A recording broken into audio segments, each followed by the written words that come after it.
بسم اللہ الرحمن الرحیم۔ پیارے دوستو، اسلامک واقعات کی طرف سے السلام علیکم۔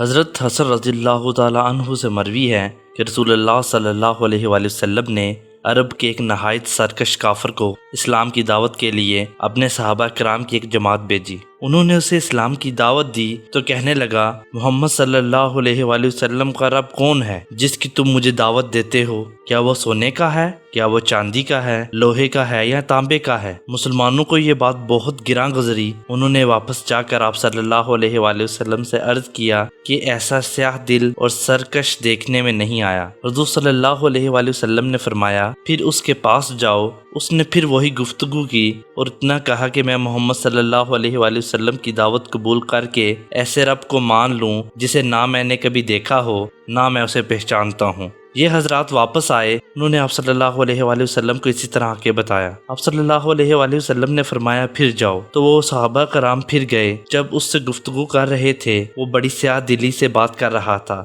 تو اچانک آسمان سے ایک بجلی گری اور کڑک ہوئی۔ اس بجلی نے اس کافر کو جلا دیا۔ جب یہ اصحاب وہاں سے واپس آ رہے تھے تو رستے میں حضور صلی اللہ علیہ وآلہ وسلم کی صحابہ کی ایک اور جماعت آئی اور کہنے لگی، بتاؤ کہ وہ شخص جل گیا۔ ان حضرات نے کہا، آپ صحابوں کو کیسے معلوم ہوا؟ تو انہوں نے بتایا، آپ صلی اللہ علیہ وآلہ وسلم کے پاس وحی آئی ہے جس کا ترجمہ یہ ہے، اور کڑک بھیجتا ہے اور ڈالتا ہے جس پر وہ چاہے، اور وہ اللہ میں جکڑے ہوئے ہیں۔ میرے نئے آنے والے دوستوں سے گزارش ہے کہ ہمارے چینل اسلامک واقعات کو سبسکرائب کریں اور ساتھ موجود گھنٹی کے بٹن کو دبائیں تاکہ کوئی بھی نئے آنے والی ویڈیو سب سے پہلے آپ کو ملے۔ اپنا خیال رکھیے گا۔ اللہ نگہبان۔ السلام علیکم۔